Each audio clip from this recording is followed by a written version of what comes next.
Attention, brave viewers. This video features adults immersed in a spine-chilling horror RPG experience. The content likely includes supernatural elements, horror-related events, and potentially scenes of violence. Viewer discretion is advised. Enjoy.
Well, howdy, friends and floorheads. It's Thursday night, which means it's time to go to the coastal northeast town of Brindlewood Bay. Wow, a lot has happened. When we left our Murder Mavens, they were in an alleyway behind a rival bookstore. Jackie witnessed somebody she had met earlier who reminded her like a younger version of her, transformed, was possessed. Something happened. She turned into this burning candle thing, said terrible things to Jackie, and then just vanished, right? Just burned away to nothing. We got the doctors to take care of Jackie. Good old Dr. Elizabeth Stevenson, who was a friend of Maud's, came, made sure everybody had their medicines, gave an extra script to Elsie. And all of this is in the midst of yet another murder. So the photographer Scarlett Watley was found dead in this exact alleyway. Our murder mavens have been, as they always do, are trying to figure out who potentially could have killed her before things got super weird. I'm going to assume that everybody went home, has had a good night's sleep. We've got a new day, some more clues to find, and try to get our arms around what the hell is going on in this town. So let's start off with our cozy vignettes. This is where each of our mavens get to just tell us, a minute or two of kind of time when they're by themselves, where we got to kind of behind the scenes get a view of them. Who wants to go first? Oh, Jackie froze. No. Oh, you're back. My internet's going down. Ah! You do like your face though. We're good. We're back. Yeah, Good it's try. start. It's try. The kids playing Fortnite. I don't think so. I don't know. All right. Well, let's try your vignette. We'll see how it goes. Okay. Okay. So we are going to do a little camera pan, and we see that like Jackie's got like her Saturday like weekend bag packed, and it's open, and it's sat next to a couch. And then you like zoom around, you see that like Jackie's sleeping in on Elsie's couch. She refuses to go and be alone. And then like you pan over and you see like Elsie's got like the sage stick stuff burning. And so the little dark entity that keeps following Jackie around is actually standing outside of the house looking in through the window. I can't get in there. Protected by Elsie. Well, I think that's a natural cut to a cozy vignette with Elsie then. Elsie, who has a guest. Okay. I'm not paying too much attention to Jackie after getting her settled and calmed and kind of relaxed as much as I possibly can. But I wake up in the morning and I'm just like, Elsie is curled up in her big overstuffed reading chair. Sorry for my dogs.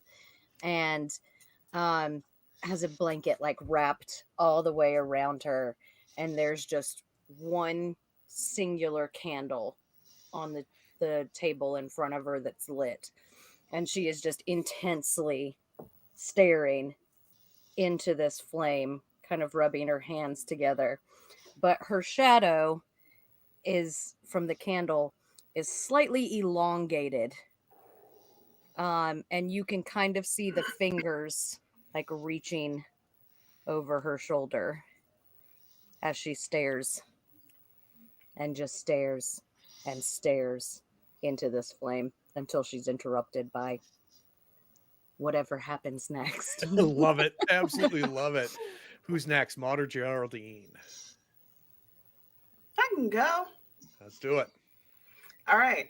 To kind of keep up with this somber mood we all have going on, Geraldine is home, actually sitting in quiet for once at her kitchen table with paper spread about. So she's writing her will Oh, finally. wow.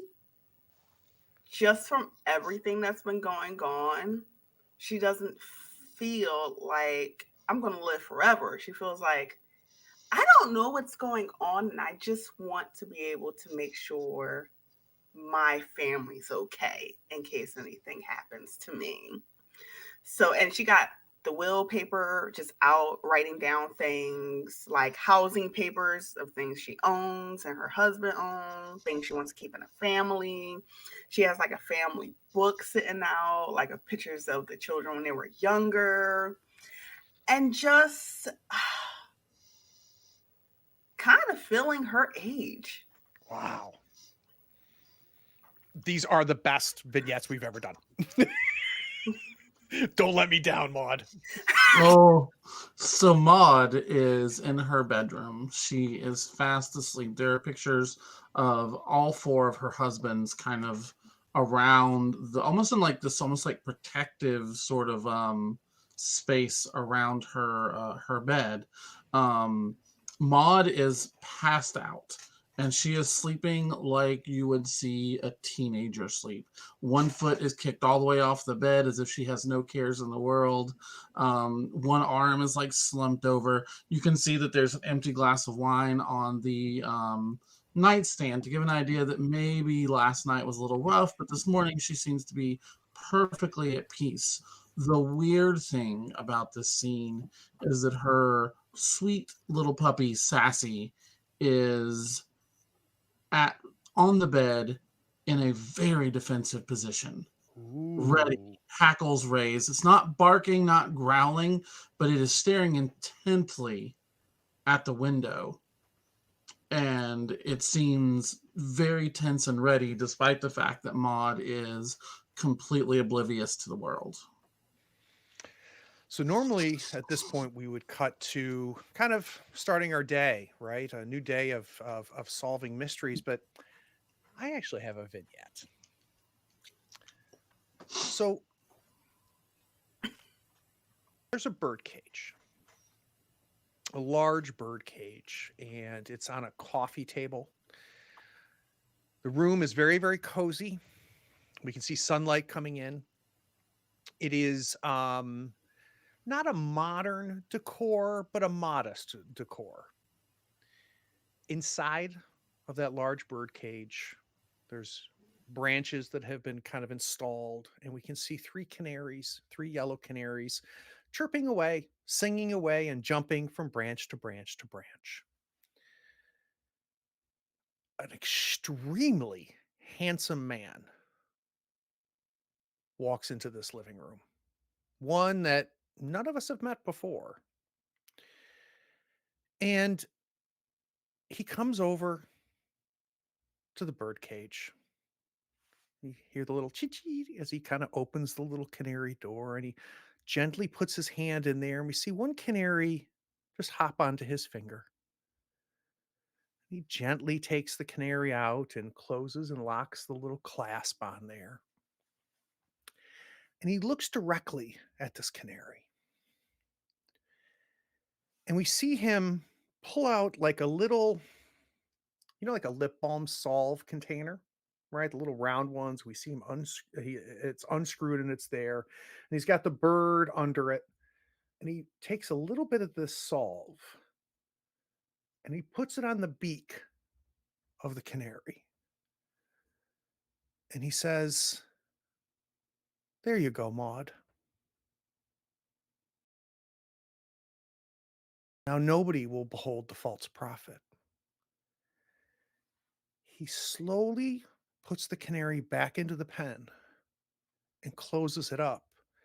And we see the canary chirping again as singing, but it sounds a little different than before.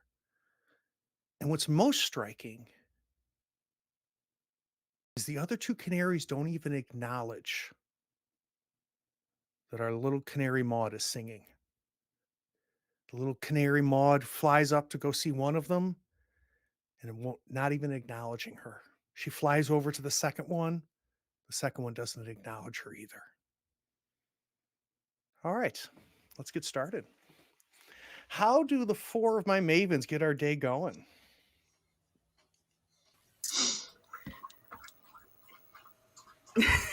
Who's got a plan? I'm gonna go wake up Jackie with a couple of cups of tea.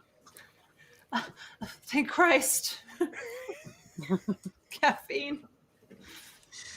Oh, this was decaf. I don't do They well. make decaffeinated tea? Is it like herbal? Yeah, Oh, whatever washes down the Xanax. agreed. Cheers to that, and I will ding your tea glove. The horror, the true horror. If we knew it was going to be horror, we didn't know it was going to be pharmaceutical horror. It's too real. So we hear, I think, the front door Mhm. of the bookseller. The front door is locked, Oh, shockingly, okay. and all the curtains are drawn and closed. It's actually quite dark in here, just kind of filtered sunlight and a couple of lamps flicked on here and there, but it is definitely not a lively scene. I would like to say I'll go pick up Maud on my bike. Nice. Nice. Now, do we have a sidecar or I do have a is sidecar. No, Oh, I that's love it amazing. when Maud with the I little love helmet. it. Sidecar. Yes. And Maud is loving it. Loving it. So the two of you pull up on this awesome Harley with this sidecar. We see Maud take off her helmet, Geraldine take off hers. It's funny because the helmet looks perfect and comfortable on Geraldine's head, but it just looks super awkward and out of place on top of Maud's head. She takes it off and her little wig just goes poof.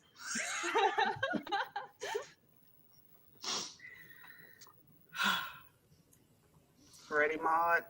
Yeah, let's go see how she's doing. All right. Gonna go and About that try and time, I'm open the pouring out door. of my flask into me and Jackie's teacups as well. Pre-flight. Sorry, Geraldine. While we're Why waiting, is this door not locked? Knock, knock, knock, knock. I think we both probably jump quite a bit at that, but I will totter over and like peek slowly out the curtains. When I see Geraldine, I'll unlock it. Come on, hurry up, hurry up. Okay. Come on. As soon as they're in, I'm going to slam it and lock it again. And there's like a couple of new slide chain locks as well on there. I think Maud shoots Geraldine a glance, like a concerned, like, oh, the hell? Same. What happened?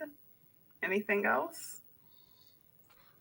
Other than, people being murdered and, sort of weird, crazy shit going on, everything's wrong and everything's messed up. And I don't feel safe.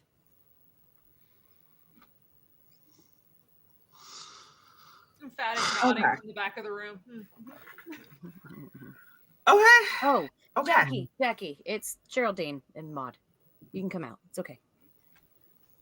Jackie, I think Jackie's like pretending to be super composed. That's kind of her shtick. So she has the look of nothing's wrong, but she also doesn't have any makeup on, and she's walking around with the teacup in her hand, like this is fine. Everything is fine. Well, Everything's fine.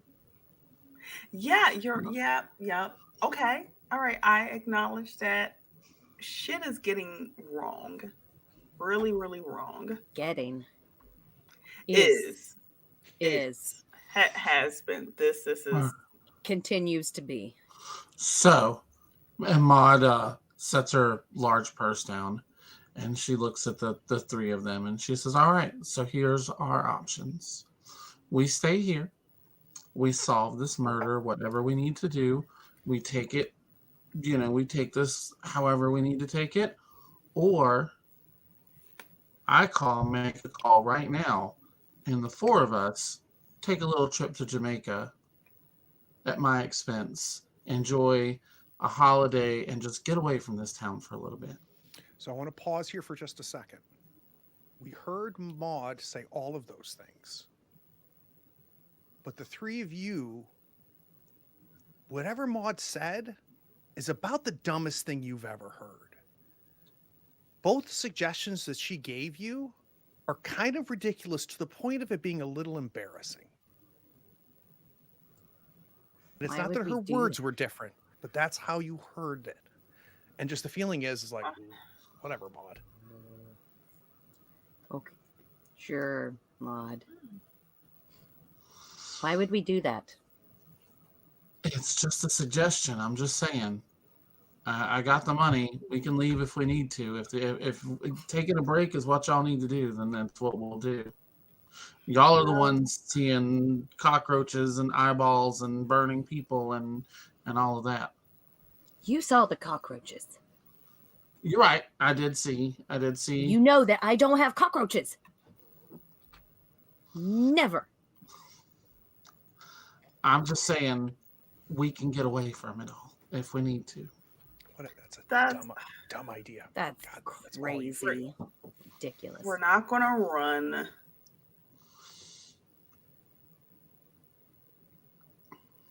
We just need to figure this out. I think you should call your friend Salty Nancy. Find out what the hell's going on. She introduced me to the girl who turned into candle wax. And then she thinks about how that sounds. Goes, I mean, it was strange. Something strange happened. But this is definitely linked to your friend. I'm just saying. None of us made close connections with our doppelgangers. That's true. Well, maybe I like myself. And look at what happened. We do too, dear. Toxic. We do too. Pat her hand. Well, I didn't know that it would explode. Honestly, that's yeah, I've been avoiding talking to Salty Nancy since, the whole secret society thing I couldn't be a part of. I certainly think that's for the best. I like you the way you are, living, breathing. It's nice. Yep. I agree. I'm still bitter because I was told no, which I feel like is a theme in this group. We don't like being told no. He tells us no. Exactly. Which is, and I do have a lunch something with the woman because we blackmailed her with her nudes, who's ahead of them. But you're right. I'm gonna. Oh. You got lunch scheduled with Dory. I want to hear what she has to say. I'm gonna take Jackie's hand. Are you sure you can go?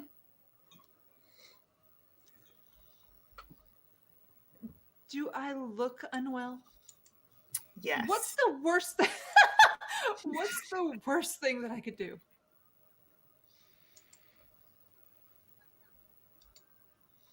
I don't want to say combust. That wax? Right? Okay, I won't do that.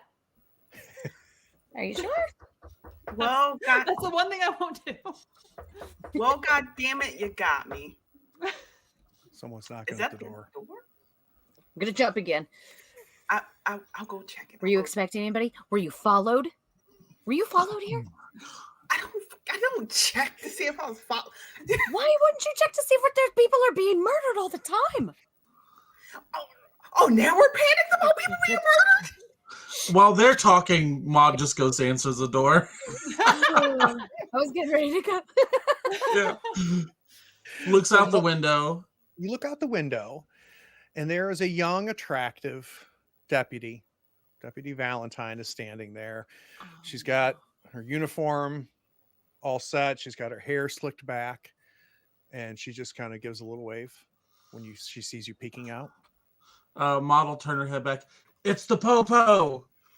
Nah, And opens- come the fuck open- off. Yeah, right. Just Opens the door and says, What are you pokes her head like partially through the crack and says, "Yes. How can we help you, dear?" I was FTP. hoping to talk to the ladies, the Murder Mavens. Is that possible? That depends on what capacity you've come to talk to us. Just information, or what are you? Kind of looking for some help.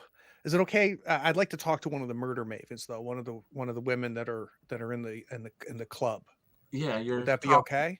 You're talking to one of them, sweetheart. Are you okay? Have you hit your Yeah. head? No, I'm fine.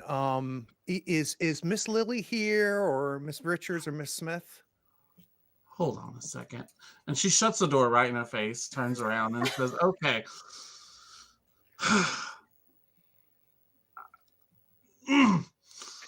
Okay. Breathe. I'm gonna go get some tea. Y'all deal with her. It's And- decaf. I don't care. Okay. He storms off. There's a pot in the kitchen. Yeah, and she storms off, just cussing under her breath the whole time. I'll go open the door back up. Miss Lily, I am We'll go so, together. Yeah. so sorry to bother you. Me too. What can I do for you? It's a little embarrassing. I was talking to Sheriff Dalrymple about how I've really kind of reached a dead end on everything I'm chasing to try to solve this murder of the photographer. And he told me that you guys are really good at this and that you've helped him in the past solve these murders. So I was hoping to talk to the three of you. And Four. that okay, and we could, maybe exchange notes, or I'm like looking up and down the street while Oh, she's perfect. talking. A distraction. That's exactly what I need. Were Come you in. followed? Let her in. Let her in. What? We're just letting people in now. The more the Fine. merrier. The worst you can God, do quick, is quick, combust. come on, quick. As soon as I'm like pulling her inside and closing and locking the door again. so she kind of stands, trying to be composed, and she says, so I interviewed a bunch of the people that were, at the signing. Obviously, I went to her apartment above her studio there, and I, found her collection of art, and I've never solved a murder before. This is my first murder, and I'm not quite sure what to do. When I applied for this job while I was working in Boston, I embellished a little bit. It's hard as a woman to get recognized. This is a man's work, right? I just have That is always the been truth. uphill. And of course, if you never told Sheriff Dalrymple that this is my first murder, I would appreciate it. But I'm just wondering, have you guys figured anything out? Is the sheriff right that that you guys are always kind of running a parallel investigations and you share notes with him? You I do hear a a vibe full check? on. You hear a full on like guffaw from the. Maud, just So come can- back in here. I'm coming. Now, the this isn't how it works. You came to us, which means that you start. So, you show me yours, I'll show you mine. What do you got? All right, let's get our first roll. That's definitely a meddling move from Miss Smith. Roll time. I think it's with presence. What do you think? I will roll presence. All right, so let's do meddling move with Not bad. presence. We got a partial success. So she says, "No, that's fair. That's fair." So as I was leaving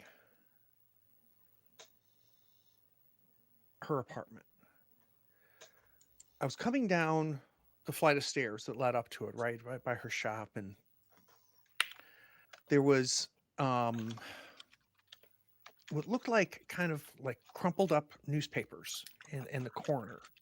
And I don't remember noticing them before, but it just looks like, just trash at the bottom of the stairs. And I opened it up and I was shocked because there was a mason jar under there, and it was half filled with what looked like blood. So I was just shocked, and I went to back to the police station. Now, normally if I was in Boston, I'd have the lab run it, but I ran some tests. I have a little thing to, measure if it's human blood or not like that. And it didn't register as anything. And God bless him, one of our interns came over and says, "Oh, that's stage blood," and just walked away. All right. So you guys have a eighth clue now, which is a half empty mason jar of stage blood in an unusual place. Why? Stage blood. 8 clues. But beyond that, I haven't found anything that I don't know. And I don't know. I'm bothering you. I feel like Listen, You kind of are. how about this? We might have some things, but we're still not necessarily sure. How about when we put it all together, we come to you? that would be amazing. Yeah, because if this helps, sweetheart, Sheriff Dalrymple has never solved a murder. He's an idiot. Bless his dumb Yeah. little heart. It was We love all- him, but he is not So- smart. You get a very honest, genuine smile from this young lady, and she really appreciates how you've handled this. And her disposition is very different than when we first introduced you. You're seeing a side of her that you've never seen before. She kind of puts her away, her in a little notebook, and she says, if you ever want to see this mason jar, I've got it back at the station. But yes, please, reach out. Unless you want to do anything else, she's going to head out. Yeah. Yeah, when she fully leaves, I'm going to say, man, I'm so happy I didn't slit her tires. I felt bad. I'm gonna send her with a little box of muffins for her and the other officers before they leave. Here you go. Take this back to the station. Oh, thank you. It's very nice of you. Yeah, I know. Watch out for cockroaches. So that was a partial success. And as you guys know, I really am a huge fan of giving conditions for this situation. So, I want some help here, Navi, though. Let's talk about how Jackie's feeling about her interactions, and how are we feeling about our new deputy? Oh, Jackie doesn't trust the police, even hot police. So, yeah. So the condition I'm going to give you is a thing for the deputy. Ooh. All right. Yow. Love a woman in I uniform. was 30 years younger. Well, and I think it was her vulnerability, her honesty. I think a lot of those things just, it was like, see her a little bit different. I don't think I realized how attractive you are, despite your popo hate. Can have another kissy face episode. Yeah. It would be super Get it, inappropriate Jackie. though. There's like 50 years between them. Yeah. Get it, Jackie. That is no obstacle, friend. Look, Queen of Robin, never hurt nobody. Oh boy. Not only Maud is the one that does that with the help. Not anymore. Yeah, they don't notice her. Well, we Maud, all know uh, that Oh, you- it's so sad. Oh. Yeah. Maud tosses a book down on the, like, kind of loudly down on the coffee table and goes, "What in the world was that nonsense about?" She didn't even directly, like, look at me.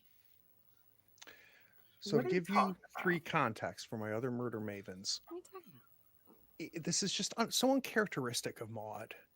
She seems almost kind of childlike and silly. Like her instinct to react to whatever she's saying is to be dismissive. The adults are talking, kind of that feeling that you have.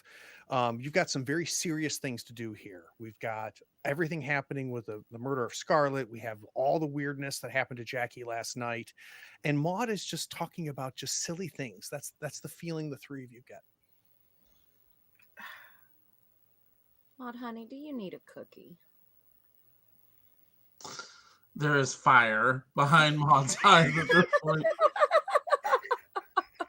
So cute. Hmm. Listen, whatever this is, it'll be fine. We gotta figure out who the hell killed this photographer. So where are we going? Yeah. Let's see. Oh no. Well, not the coffee shop. In Ground Zero. Not the coffee shop. Isn't there something else in the coffee shop though? This is me speaking as character. There's like a club. The club. Yeah. We gotta go back to the coffee shop. Oh, at Jackie. Maybe we can go tonight when the club is actually busy. All right, we're using the buddy system. No one leaves Jackie alone. No one will leave Can you stay alone. with me, Jack. Speaking in third person now. So we cut to our 4 mavens walking up to the coffee shop, the Umarell, and we see the lights being turned off, the spotlights that are attached to the wood sign above the Umarell come off, and everything looks closed.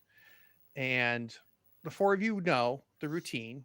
You go up to the front door, you give it a knock.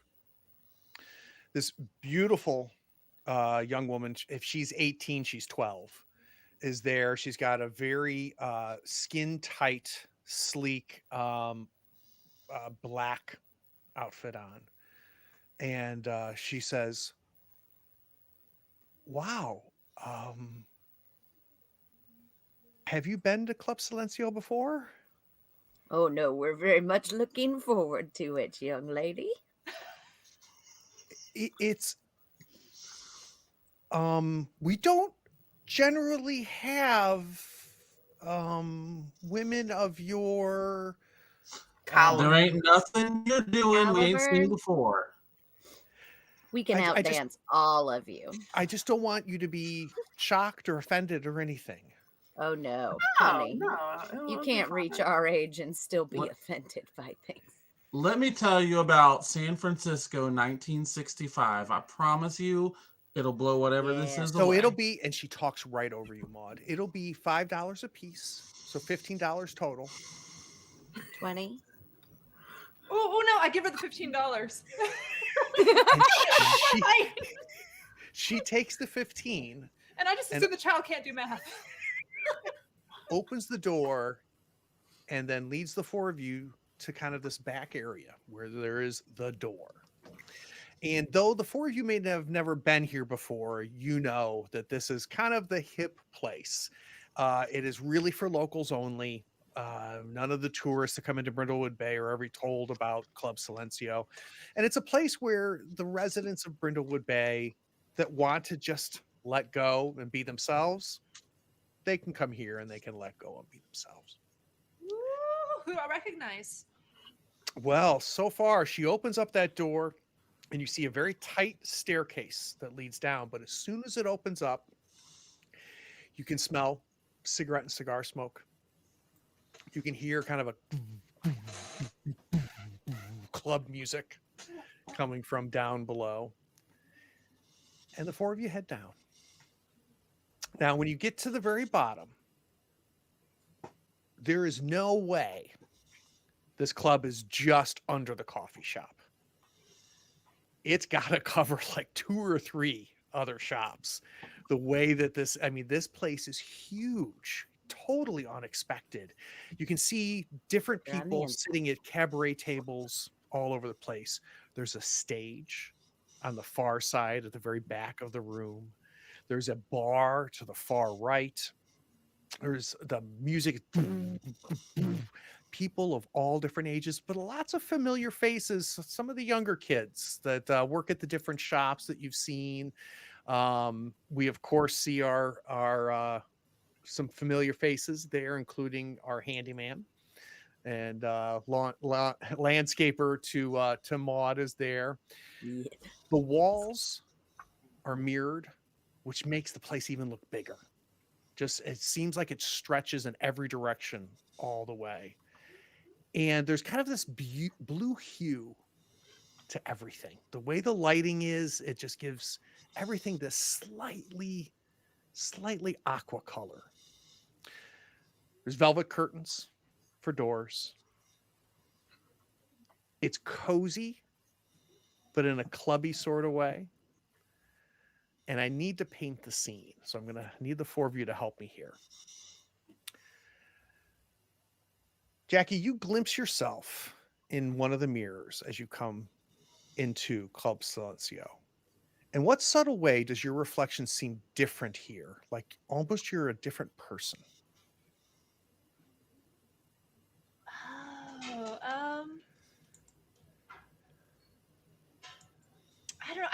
I think maybe the mirrors are kind of that old seated glass that kind of like the wavy glass distorts everything just a little bit. So like it takes all the rough edges off. It's like old school beauty filter. Oh, I can see the deputy. Hold on. Do you look like anybody that you've seen in a alleyway recently? Do I? I don't know. Asking. You said you look younger. Yes, a little bit. Geraldine, you catch a glimpse of yourself in one of the mirrors as well. In what sort of way does your reflection seem different here? Like you're another person? Oh my gosh. It has to be the red lighting that shifts on and off her skin, which is like one of her complementary colors. So it shifts and she's like, oh, that's good. How about for you, Maud? When you catch yourself in the mirror? I think that at the time Maud hits, there are like 2 mirrors that are fairly like kind of look like glancing off of each other. So it creates the sense of like almost transparency. As she walks by, like she can kind of like almost see through herself, and it startles her for a minute. I think she actually backs up for a second and then like catches, like the right reflection and breathes again. But there's that second of like startle. Like, how about for you, Elsie? So the mirrors also have that kind of like old smokiness to them. And it seems as if shadows are just kind of bending all around her and kind of softening those edges a little bit. Mm-hmm. But she seems to be a little more darkened than she normally is. So I'm going to give you a quick rundown of the people that you recognize. That doesn't necessarily mean that's everybody that's here. It's kind of dark. The way the cabaret tables are, you don't see everybody. but I want to give you a bit of a landscape. So we see Melanie Blair. If you remember Melanie Blair, who was in the competition with you, whose parents have the disgraced bakery. She's there. She's there with a young man who you don't recognize, but they seem very tied up in conversation. You see Janet Flock, the owner of the Candlelight Booksellers. She is there by herself. She has a drink. You see Frank Rosselli, our part-time lover and close friend, we should say, to our author. No sign of Claudia. So Claudia Ora is not here. Two other people that you notice is Tess Blow. Now, Tess is this kind of punk rock book critic.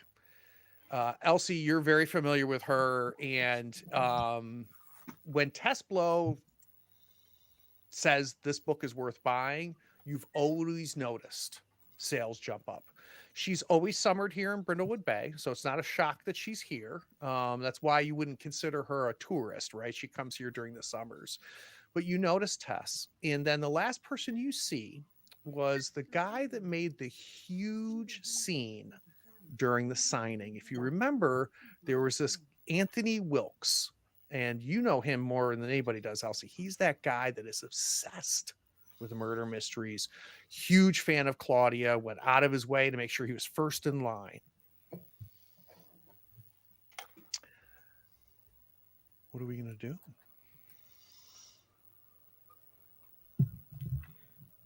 Well, we have a bunch of people here, guys.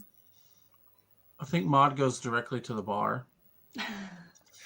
I think you do too, Maud. And what's funny is that as you're on your way there, you get very thirsty.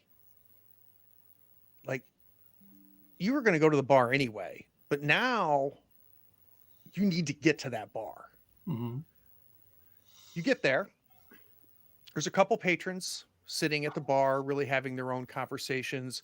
The bartender is kind of leaning over, talking to one of the regulars on there, just completely engaged in conversation. She'll kind of tap on the bar closest to him. Yeah, bartender, he looks up at you. He goes, yeah, just give me a minute. Just give me a second. Kind of leans back down and just casually continues the conversation. Maud, do you have a tickle in your throat? Like, yeah, she'll cough kind of loudly, more get his attention than more loudly than she should to kind of get his attention. Yeah, and that cough dislodges something. You now realize you have something in there's something in your throat. You're coughing something up. She'll reach into her bag, pull out the wad of tissues, napkins that are there, and just very as surreptitiously as possible kind of cough it up into the whatever it is. Yeah, you feel it get to the top of your throat. You feel it pass your tongue and land in the little napkin. And you look at the napkin, there's a yellow canary feather there. What the? Within seconds, the bartender's there. Ma'am, I am so sorry that you had to wait. What can I get you? First drink is on me. I apologize. What is the strongest scotch that you have? Money is a little expensive. No, let's go. And whatever, my friends, and I'm looking back to them like whatever they want on me. Fantastic. All these feelings you've had, like Maud's back. For whatever reason, just that little sentence, you're like, I don't know what was her problem, but it's good that she's back. He goes over, grabs a little tiny key, unlocks a glass case that's at the very on the third shelf of the bar, pulls out an obnoxiously ornate bottle of scotch, and comes over and says, neat, 1 rock, 2 rocks. Neat. Just the alcohol. That room temperature glass, pours a perfect pour, stops, then adds a little bit more. Puts it off. Takes drink orders for Elsie, Geraldine, and Jackie, and says, I'll keep the tab open for you. And again, ma'am, I am so sorry. I should have gotten over here much sooner. It's all right, son. And she will take the scotch and just down it right in front of her friends. Just done. And slam it down. And there's a little bit of a tinge, Maud, as you swallow that. And what that tinge tells you is you weren't imagining things. That canary feather was in your throat, and it scratched the inside of your esophagus a little bit. She'll look over at Jackie and Geraldine and Elsie and push the feather in front of them. What the hell is that? Nice feather. Yeah, That's pretty. I like that color. that just came out of my throat. I just coughed that up. Now, I don't know about you, but I don't have any birds in my house. What the hell is that? Birds. Do you have feather pillows, maybe? No. No, I'm You should. allergic. They're to really feather. great. Oh, yeah, I guess. What we the wouldn't know hell about is them. that? And why was it in my throat? All right, as long as you're not going around here biting birds and shit, like we're Yeah. good. But Weird shit is going on. that is weird. That if you cough that up, that's a problem. Mm-hmm. I'm gonna get another one, and she'll move to the bartender to fill it up again. He does the whole routine again, unlocks it, Yeah, pulls I out think the we ornate all- bottle. Tossed it back and slid them back. It's kind of our style tonight. Honestly, Someone comes to the mic on the stage. Says, young man, perfectly dressed in a vested three-piece suit. Tap, tap, tap. Ladies and gentlemen, we've got a very, very special performance tonight. Flagrante Delatico is here, and she is going to raise the roof. You hear familiar music start, and this drop dead woman comes on stage. She has got 3.5-inch heels. She has got fishnet stockings, an outfit that perfectly shapes her body and shows off her assets. A long red wig. And she starts singing, and it is just owning the room. You can't stop watching. And like everybody else in this room, you get just a smile. Just, you can't help yourself. This is amazing. And after maybe 30 seconds, that's when you realize, oh shit, that's Elias. The kid, the cashier at the bookstore. Look at him go. Well, now look at her go. And she puts on an amazing performance, and everybody is completely yeah. glued watching Miss Delicato.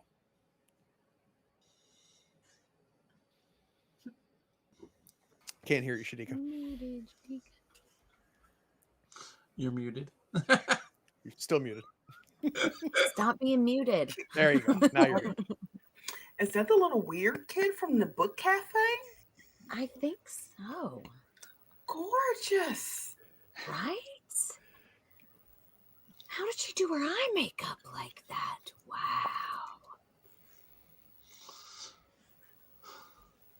Definitely the killer. Maybe. Anyone in here could be a killer. Except us, of course. I don't know, maybe us. Did one of us do it? Honestly, looks at Jackie. Maybe. Yeah, I could see it.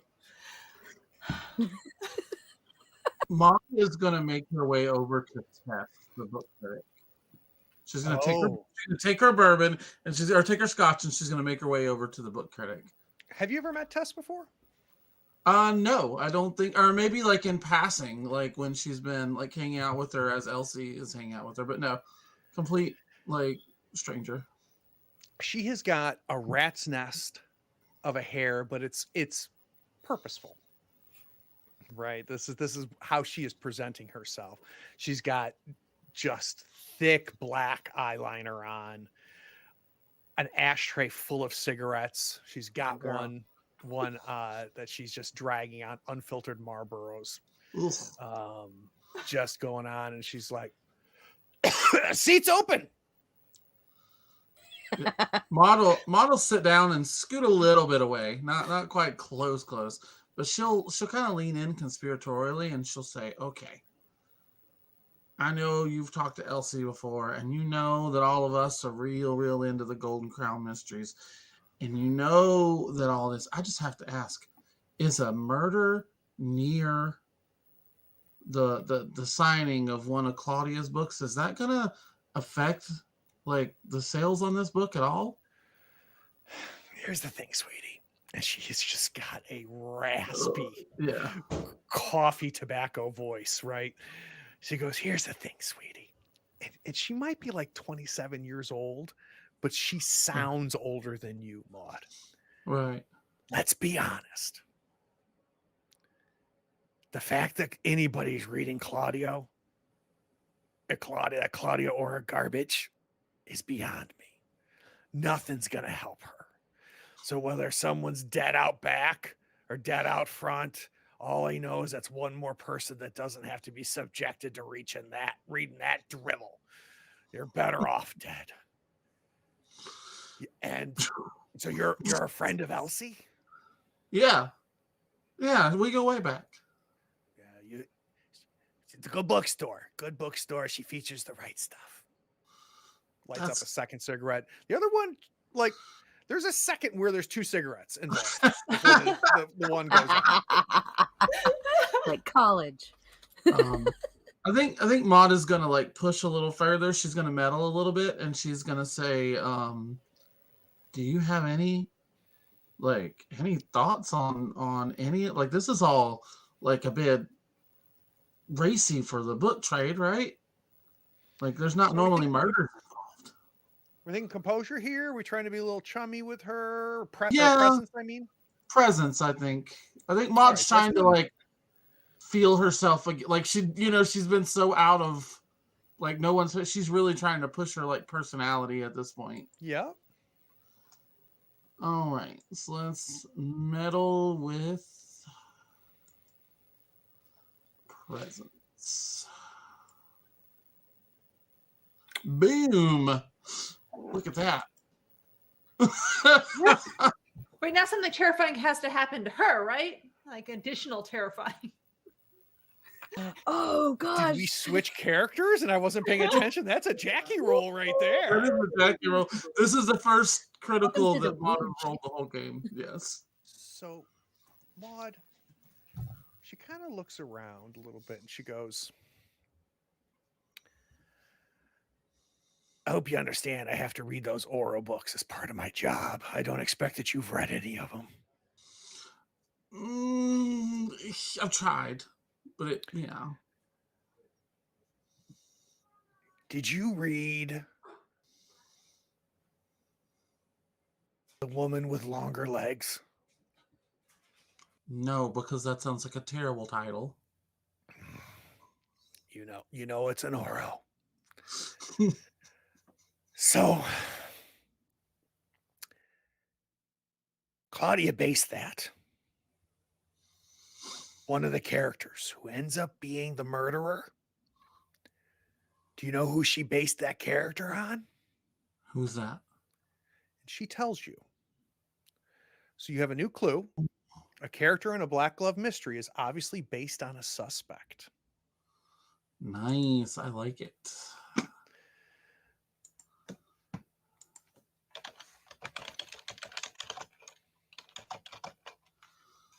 Okay.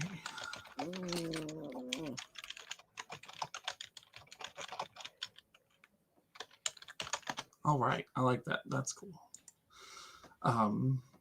Really? On them?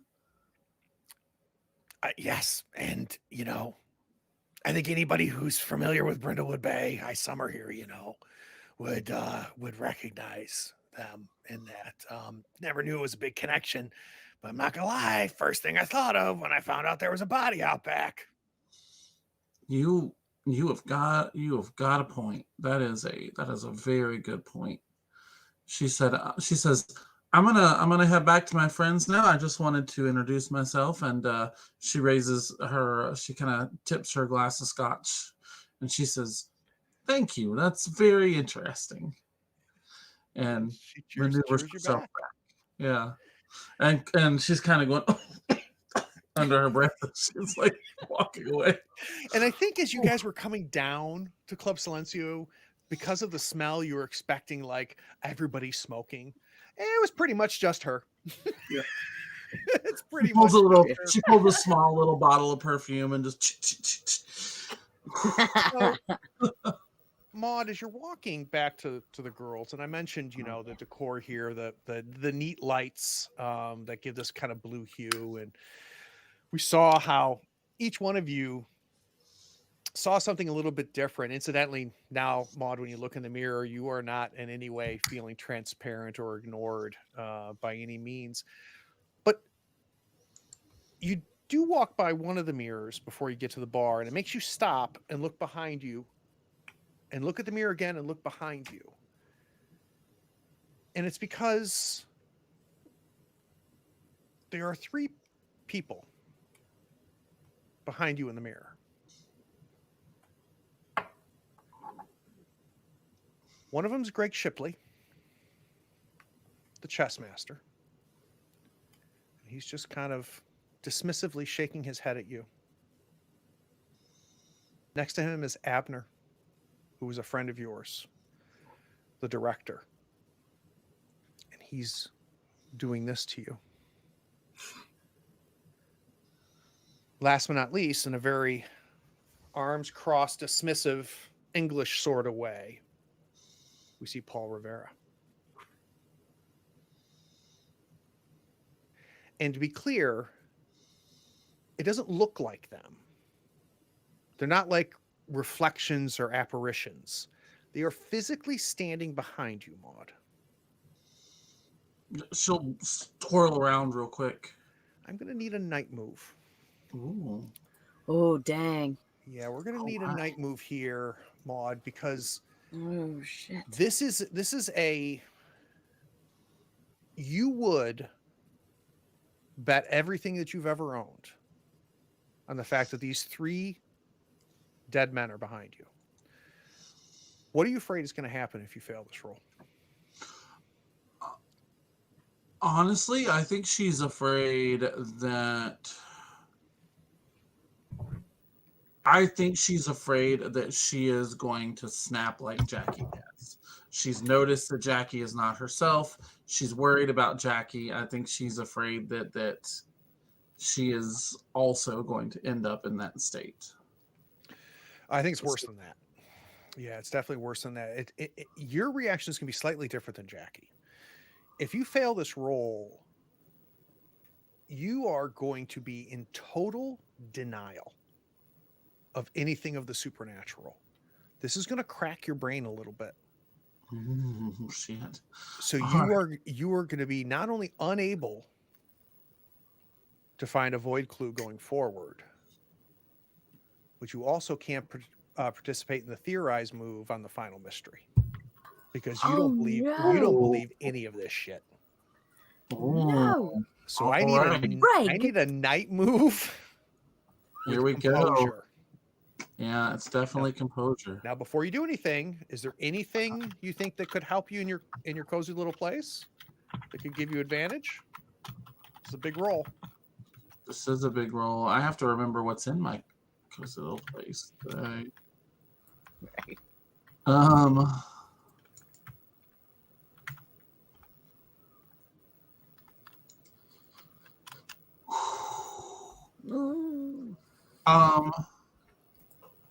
I think she has, if I remember correctly, she had a set of pearls that was given to her. They were given to her by her first husband. And he was kind of the person that sort of helped take Maud from being a country girl to the sort of powerhouse that she is now. And whenever she's kind of needed strength, she's pulled from that memory of him and the pearls that he gave her. So before you roll, Maud, you Mhm. see him in the mirror. You look behind you. You see nothing. You quickly flash back to the mirror again. All three of them are there, dismissive. You grab onto your pearls. You turn around. They are there. But before you roll, we're going to take a 10-minute break. We'll be back in 10 minutes. What?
Could be, I think, Maud's biggest role. 8 episodes. Yeah, this is definitely. Yeah. This is a big one. So let's talk about the stakes real quick. We're going to be rolling a night move with sensitivity. We said not only is Maud going to kind of faint, lose her composure here in this club, but I think it's going to be worse than that. It's going to really kind of break her brain. And you know, if you've read any type of cosmic horror, that happens to some people where they can't accept what is provable and tangible in front of them, and they go into a completely like shifted reality in their minds that just makes them unable to recognize anything that does not contort to the way we thought the world would work. And that's what will happen if Maud fails this roll, but you get it with advantage because of those pearls. Come on. I'm so excited. Are we ready? Are we Come ready? on. Night- Yes, yes, yes. All right. Hit that button. Woo! Yes! Come on! Maud killed it. So Woo! I want to think about this within the fiction. You have gone from seeing nothing, being very doubtful of Jackie, like, ooh, Jackie's, to you've had a day already. Something was going on. People were ignoring you, which is something that's really never happened at any point in your adult life. You cough up a canary feather, and now you're seeing physical manifestations of the people that have been murdered in Brindlewood Bay, whose murders you've solved. As you are now turning around, Maud, and standing there and seeing them physically in front of you, how is it possible you don't lose your shit? I think that she grabs her necklace. She takes a very deep, steadying breath, and Maud pulls herself back to the Tennessee Appalachian mountain roots that she grew up in, and she looks dead at them, just with all the fierceness that she's got, and she says, "Listen," and you can hear her accent just getting thicker and thicker. "I ain't got time for any damn haints to be bothering me or any of my friends. So you're going to take yourselves and you're going to get the hell out of here. Do you understand me?" Woo! Greg Shipley, who is really of the three of them, the only one you really knew, right? Because he was a local. Greg looks at you and he goes, "Maud, it's rising. And we're running out of time." And as he says that,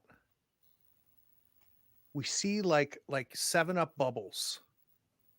The three of them just bubble away and fade away above them to nothing.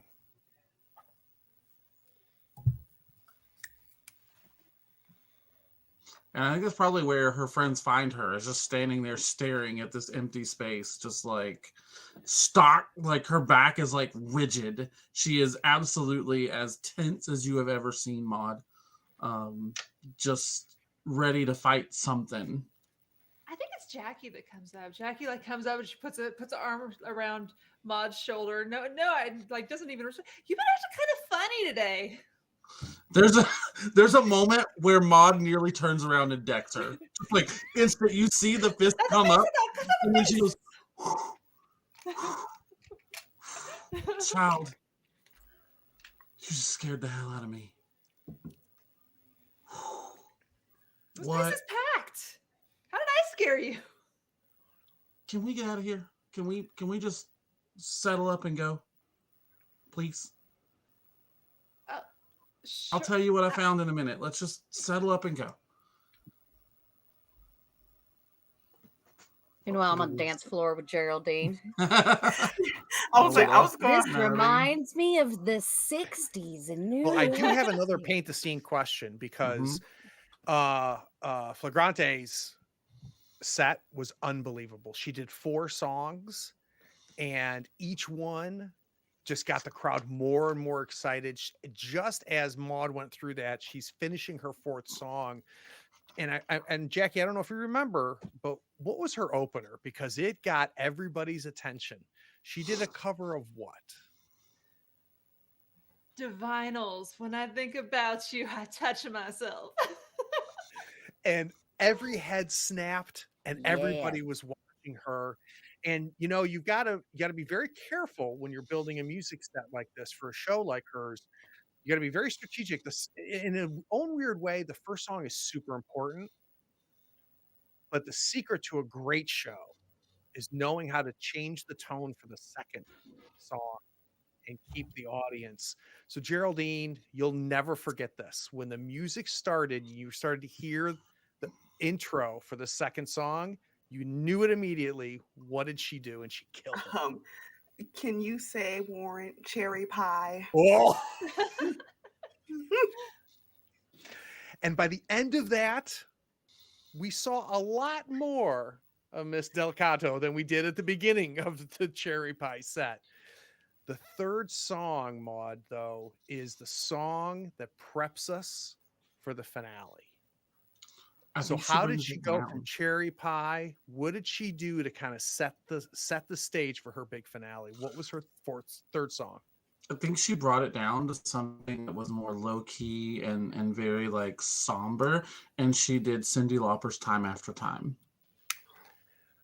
Not a dry eye in the house. It was stunning.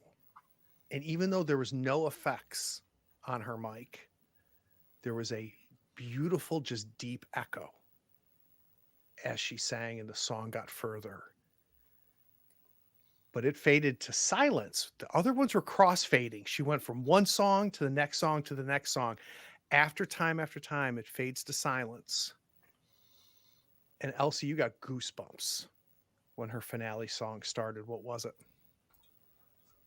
Oh, goosebumps from the fun. She's going to wrap it up with Gay Bar by Electric Set.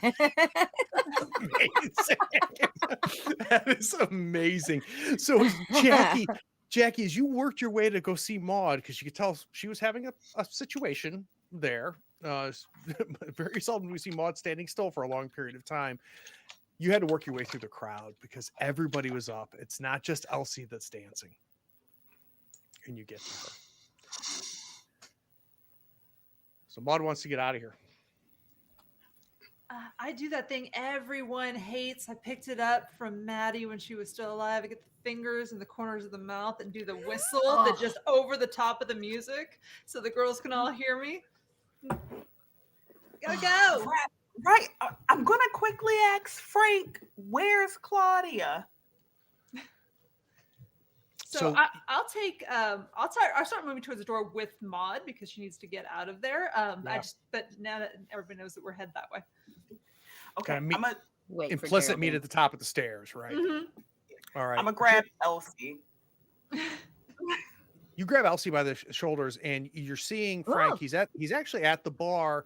Not sure if he's closing his tab, ordering another drink. But you come up to his left, and he goes, "Oh, Geraldine, Elsie, how are you? Have you guys figured out what the hell is going on in this town?" We're slowly getting Weird there, but shit. where is Claudia right now? Why is she not with you?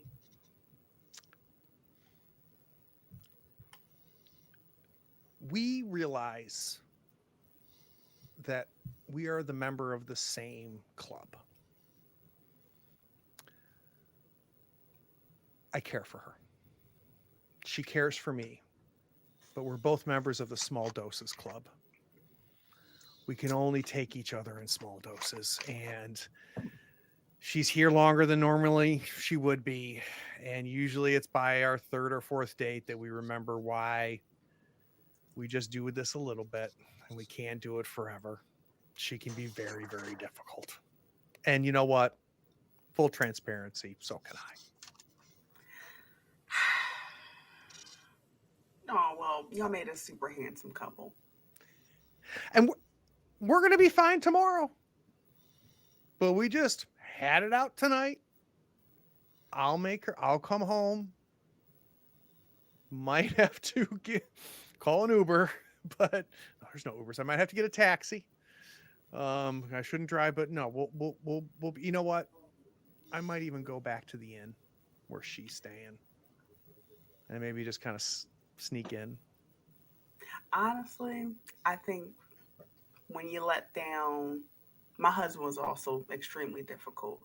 I'm super easygoing. But when one of you let down that guard, it gets better.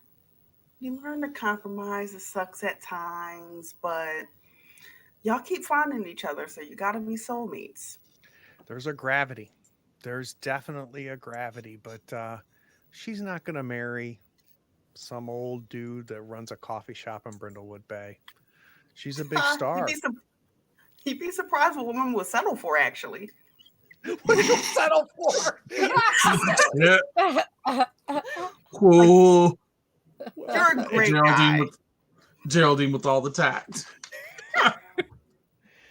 Do we have any questions for him? Yeah, did you see anything weird with, her little weird fan, Anthony? We're asking a question about Anthony. Let's do a meddling move. Okay. I think I need that, Geraldine, with I think it's presents again. Okay. What presents happening today? Let me try to hold that thought. Presents.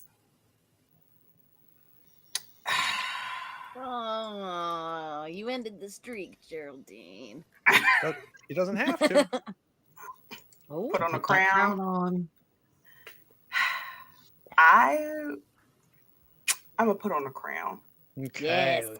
All right. So we'll see what that crown is later on after the end of this episode. So that upgrades to a mixed success. So you're going to get a clue, but there's going to be a consequence. Of course Goes- it is.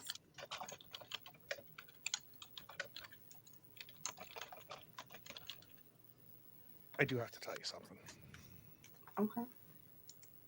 And please, please, please, please never tell Claudia I told you this. Oh, ever. I found her diary. I knew I wasn't the only man, so none of that was a shock to me. And one of these days I'm going to charm the pants off Maud, but that'll be okay too. She's been having dreams. Dreams of somebody she's calling the Shadow Man.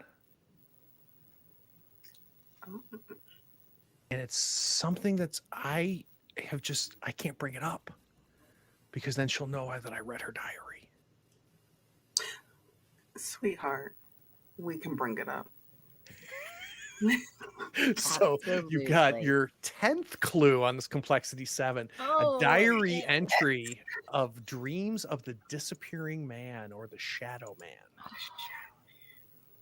Don't worry. You let us little old ladies talk to Claudia. But okay, I'm good. I'm going to give you a condition, Geraldine, because that's what I do. That's fine. Yeah, Frank doesn't believe you. So your condition is Frank won't let you talk to Claudia because he's afraid you'll tell her. Wow. What shit. What a jerk.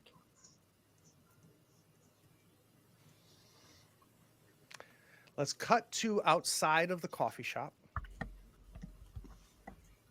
It's about, now, you ladies came to a nightclub at night. You got to that door. There was nobody there. It's now, get ready, 10 o'clock. 10 o'clock. Good God.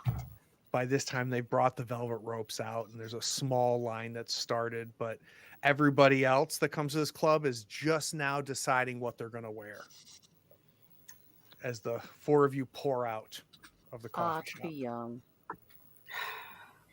This Yeah, reminds me of a bar in New York City that my husband took me to way back in the 60s. We had so much fun. We just danced the night away. I actually don't remember some of it, but I think that was the alcohol and not the age. But maybe it is the age. I think that's why I don't like Tess, because she reminds me of my husband's first wife. That makes sense. And also just her as a person. It pisses me off. You would think I would love her. I would think you But would too. There's just something. I don't know. Maud goes, y'all were right. Okay? Y'all were right. Well, Y'all were right. yeah, More but- specific, sweetheart. Exactly. What I Something, read about today. let me get there. Let me get there. Something is wrong. And what I saw in there is I don't know. I'm processing. I'm trying to figure it out. And something I don't know why. It's all connected, everything we've been doing, but something doesn't want us to keep doing this. And she turns around and she looks at everybody because she's kind of been half facing off them. She says, and I will be good and goddamned if they're going to stop me from doing it. Because if they don't want us to find it, we're going to find it. So yeah, That's all. whatever we got going on, that's what I'm talking about. let's do this. Let's finish this up and figure out what the hell these people want with us. By the way, Claudia's maybe having take fucking dreams about a shadow man. Oh yeah, I did hear that. Me too. Sorry, it was loud. Wait, what? Never mind. Me too. Not that I heard it, but I'm having them too. What? Maud looks over at Elsie and she says, I know what the answer probably is, but you don't have any of those Claudia books at your store at all, right? Because the other bookstore's probably closed right now. She's inside. Okay, maybe I do have a couple of her books in the back room, but I just wanted to check them out to see how bad they were. But yes, I might have a couple. Okay. Do you have the one about the woman with skinny legs or longer legs? I don't know. Stupid title. The woman with the longer legs. Yes. That's Yes, I do. important. That one was so bad. Come on, I'll show it to you. The smelly critic lady says that there's someone in there who is She's brilliant. familiar to us. brilliant. She smells like an ashtray. And every time she recommends a book, I get super busy the next day. All right. All right. right. Well, let's go look at that book, and then we'll I Let's don't cut- know about you, but Oh, I sorry. think we're Go ahead. about ready. She Well, that's the, says, I don't that's know the about big question all I of think you. I have, right? We're at 10 clues now. You guys are at a plus Yeah. 3. So I'm wondering whether we cut to the bookstore. Mhm. You have flipped through and you have figured out who the murderer is modeled after in The Woman with Longer Legs. And I'm wondering if the 4 Mavens are starting to piece together who may have killed Scarlet. And if you're not ready, you're not ready. So I don't want to say that let's go. Y'all have I any ideas? I Start spitballing. think I have some ideas. Let's do it then. I'm good. Okay. I'm good with this. Let's go. We're gonna solve this shit. What you Hey, got, Maud? What you who- thinking? What do you All like? right. So I'm looking at this here. We see broken costume jewelry. We see Yep. a leather pump with the secret compartments. We see this ends justifies the means. In Italian. Yes. The shrine to Claudia's modeling career. Claudia's entry about the Shadow Man. The character in the mystery is based off a subject. Mm-hmm. I think Claudia did this herself. I think this is Claudia's way of creating a mystery around her own books that are flagging in sales. We see the ledger where things have had to be messed up, so we know that this ledger has been modified to show that she is not making as much as she thought she was. Well, now, to We be clear, that hold on, there's a couple things here. So, and we'll go Okay. step by step. So the ledger that you guys found in the police thing was proof of police corruption. Mm-hmm. Police corruption, okay. But you did So- also find indication papers that indicated that her book sales Yeah, had the sales had of dropped. sharp decline, right. So We see all right, go ahead. I'm sorry. Okay, so we see the character in the Black Gov mystery is based on a suspect. I think that this is I think that not only is it based on the subject, but if we read the book, it probably sort of spells out a little bit of what happened, like very similar circumstances. Claudia has had a modeling career, which makes me think that it's very possible that she and Scarlett knew each other ahead of time. I'm working on the rest of it, but Okay. So So I feel that's our pretty good theory with for those. Claudia. Does Geraldine have another theory? This might be too obvious, but I'm gonna spitball here. So I think it might be Anthony Wilkes, Super the fan. super fan.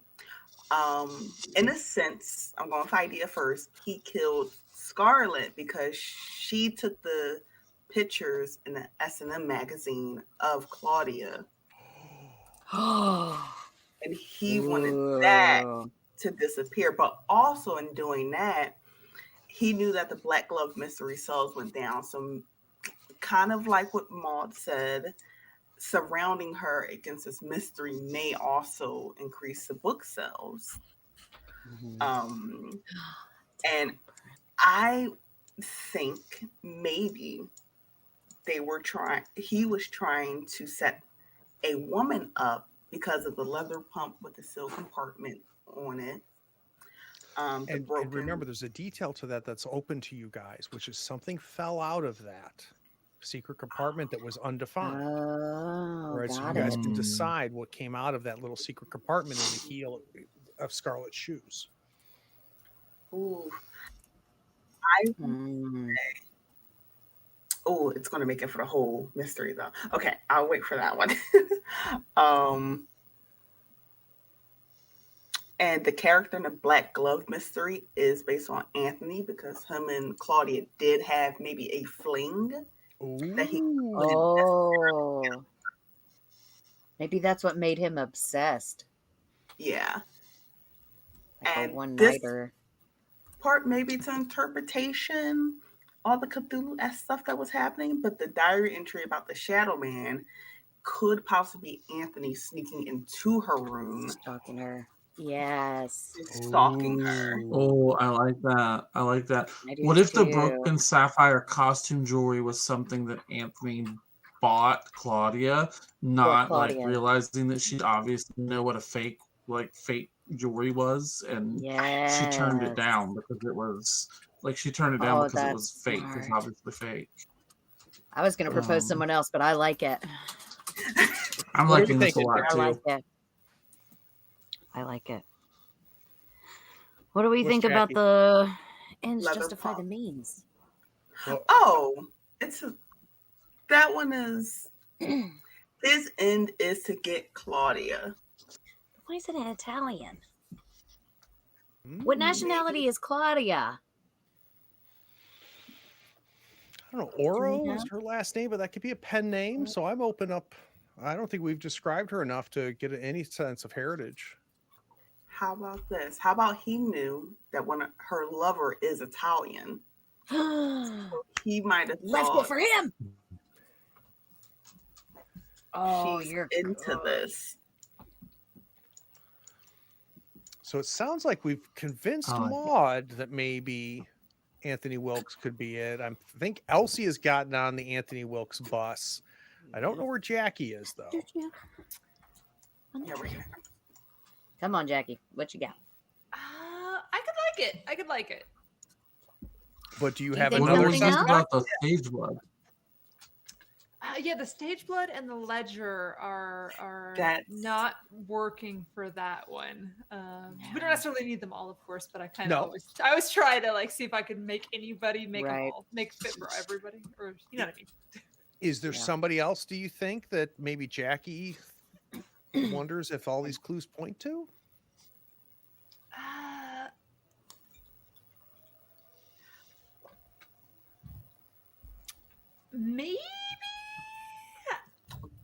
Maybe. Hmm. Come on, Maybe Janet Flock, the manager of the booksellers. girl. Oh. So, motive being that she's overstocked on these damn books, so we need to make her more popular, drum up some publicity so we can get rid of these books. I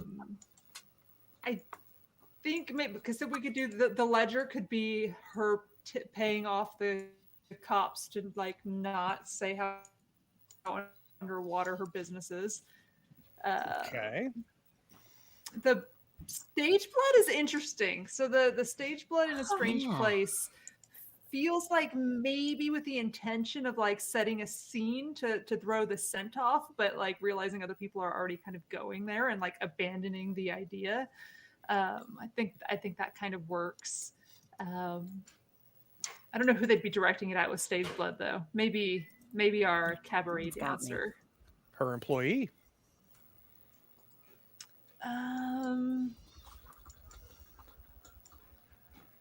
I don't know. Our clues are all over the place. Yeah, I'm not I married was to thinking anybody. about, They really are. is it Elias or Elias? Oh, mhm. See, I was kind of leaning towards him as well too, with the heels And with the costume jewelry, costume jewelry, the fake and blood. you could even work in the fake blood for some sort of performance. Mhm. He might be slightly Italian with that last name, and justify Yeah. the means shrine to That Claudia's modeling career. Maybe he would want to be like Claudia or model his image on Claudia potentially. S&M magazine, maybe Claudia was in it in her younger days. And he took those Sharp Decline and Black Glove Mysteries. I don't know. Maybe, I don't know that one. Yeah, I like that. See, there was Oh, a and I also couple like I- Frank. Non- So couple Frank is a others. good Frank. one too. Yeah. There we can pin it on anyone. I'm Let's- still I'm still leaning on Anthony. I think Geraldine I'm has willing to convinced go me with on that. Anthony. What's Yeah. the clue, Maud? And I think that- we have So there's one clue, or one or two clues that's really pushing you back to Anthony, because we've heard some good theories here. But what's the gravity well for Anthony? What keeps pulling you back to him? I think it is the shrine to her modeling career in the S&M magazine. I get the feeling that this man went and basically while he was going through Scarlett's apartment after he killed her or before he killed her, he saw this and literally could not help himself but build the shrine to Claudia. When he found the pictures of her? When he found the pictures of her, and then the S&M magazine are the ones that he's like ripped out to take with him when he realized he was going to get caught because people were showing up. I very much like that. The only thing I feel like that doesn't really fit in with that at all is the stage blood Yeah. That was and bad. the ledger. I don't know how the ledger would fit in there. And not every clue. Go ahead. Maybe he got caught stalking Claudia's place of residence and he paid off the police officer. That's Ooh, that's a good one. I like that. Yeah. So the I ledger like that. shows That would lead. a That would. payment from Anthony to Sheriff Dalrymple Mhm. to drop the charges, the stalking charges. Interesting. Okay, I only have one question. I like that. The Yes. the thing that fell out of the secret compartment in the pump. Yeah. What was it? Oh,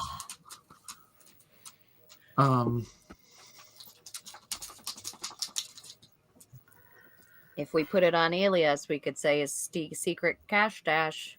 It's one of the Stealing 70s from the S&M business. photos. that he Stealing tore from the out. business. Yeah, but it was her shoes. It was the Scarlet was Oh, wearing yeah, these her shoes. shoes. Yeah, that's right. That's right. They I had totally a knew secret that. compartment in their heel.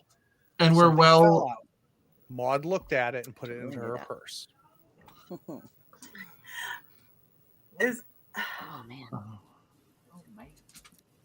It's I don't know, like I don't want the to setting say is too early for trackers.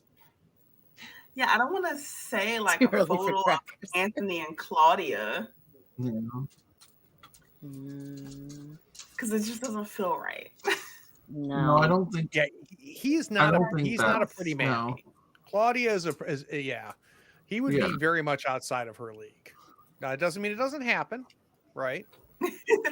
I dated women way out of my Had league. one too many. So charity is a thing. Yeah. What if it's So one we of those have creepy we memento have things? 8. Well, hold on. Oh. What did you say, Jackie? What if it's one of those creepy memento Let's- things, like the killer intentionally left it there? Wanted to be caught? Well, he couldn't help himself. Yeah, like a little hallmark Just that he could just not slips help into himself. the shoe, thinking he's so clever, nobody will figure it out. Little love note from him. Ooh, Ooh.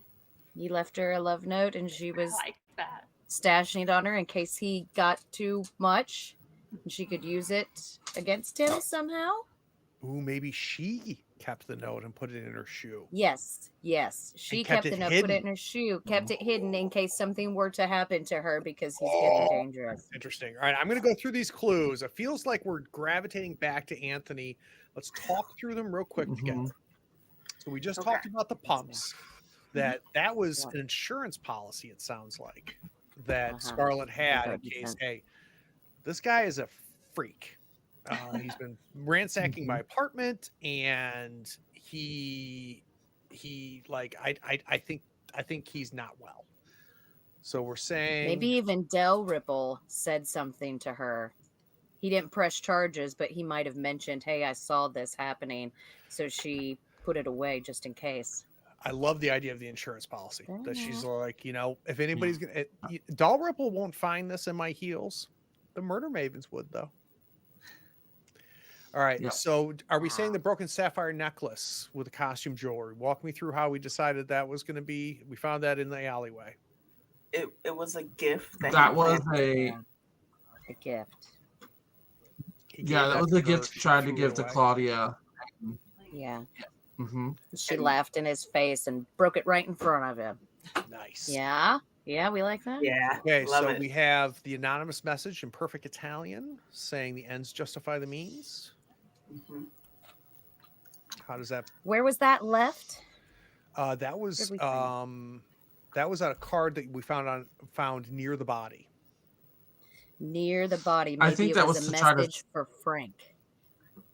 Well, in the Yes, front I of it think was he the was coffee trying to shop. threaten Frank away. So the front card was for Yeah. the coffee shop, and when you turned it over, you saw the message. Message to Frank in Italian. Because Yeah, he's I think he was Italian. trying to ward Frank away. Yep. Yeah, Okay. yep. All right. The evidence of sharp decline in the sales. Why does that point to Anthony? He wants to boost her sales. He's in love with her. Look at me helping you. Look how much I love you. And we said the S&M magazine, from the Especially after 70s. she named Oh, go ahead. when he was going through Scarlett's apartment and building his shrine to Claudia's modeling career, he realized someone was coming and he ripped those pages out to take with him. That's That was the thing S&M that he magazine. kept, and they were pages with.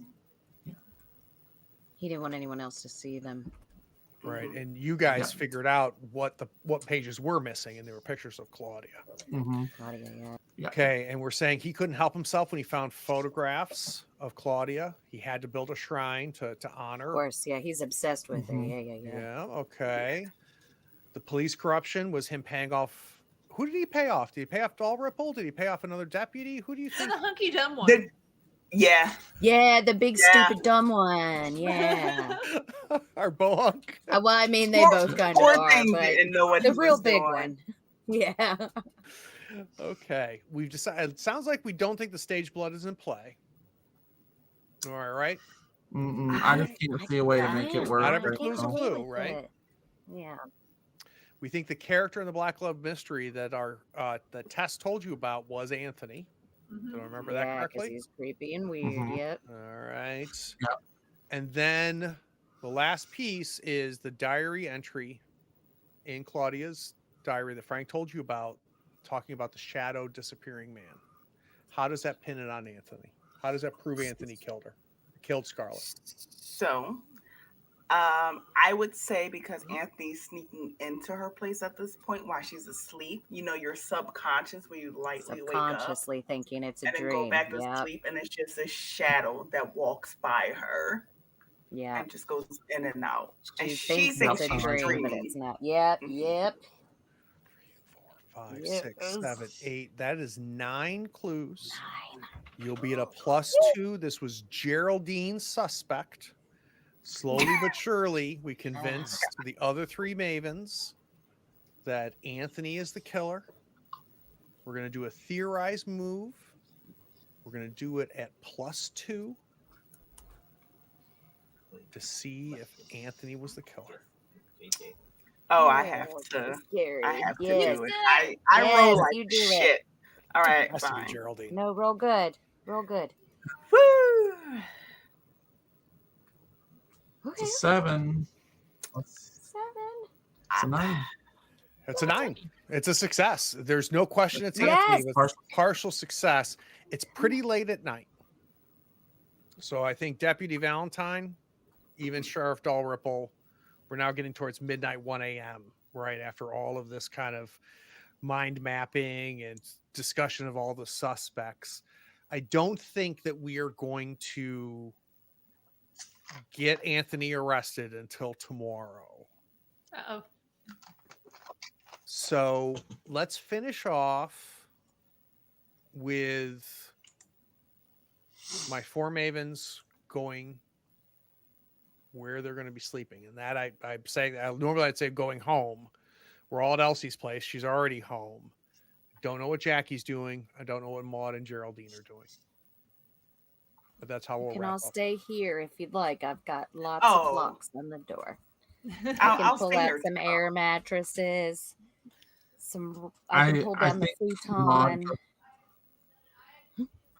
Go ahead, I Maud. think Maud goes home to get her dog and comes back. So Maud is going to go and come back. I go with Jackie? Maud because buddy system. We're not going to leave anybody Still alone. sick, clutching Poe. I might be going crazy, but I won't let anything happen to you. So, Elsie, you've got a pretty modest, tiny apartment upstairs. In fact, I think and keep me honest here, you can say, no, Craig, you're an idiot. I feel like you have built most of the upstairs apartment to kitchen, right? Oh, Because yeah. that is your second passion, right? Yeah, So for sure. you have like a small area that's a living room, TV, bed, and you have built this gorgeous HD TV a kitchen that Of course I have. stainless Perfect. steel, just unbelievable. Marvel. So where it sounds like Jackie slept on one of those super cozy worn leather couches last night. Mm-hmm. If Geraldine and Maud are also spending the night, where are we putting them? Well, I've got the couch in the living room. That's a love seat though, so it's going to be really cramped. And then I'm sure that I've got like, you know, those roll-out mattresses or an air mattress. I'm sure I've got something like that tucked away for when one of the grandkids comes to visit, few and far between. Geraldine sees us and she's like, I might just go home. I'm in bed. You're welcome to go home, of course, dear. I just wanted to offer. It's real late. No, My this Southern's coming out. Elsie's not Southern. That's just me being nervous. This was a good idea. But seeing this couch and this mattress with air, I don't know how I'm gonna wake up in the morning. Well, at least wait till the girls get back so one of us can make sure you get home okay. All right, fine. I'll make tea. Put her off to make tea. So Geraldine's going to head home. Maud and Jackie, you go pick up the dog. We bring Sassy back. Jackie, you go back. Where's Maud on the air mattress situation? I think Maud is so exhausted at this point, she would sleep standing up if she had to. So she will just flop down on the air mattress. And how All does the cats Sassy are and Poe hiding get from along? Sassy. Right. too. Yeah, you're right. Poe's Yeah, fine. like, Poe's fine with Sassy. In fact, he probably curls up with Sassy for sleep, but all the other cats Yeah. are hiding very far away. Little Miss Sassy Pants. So let's finish off with Geraldine being super tactful, but like, I'm going to go home. I think I left the oven on. So Geraldine, you get on your Harley with your little sidecar. You've got the helmet, the sidecar helmet secured with the seatbelt. And you start driving home through the maze of streets of Brindlewood Bay.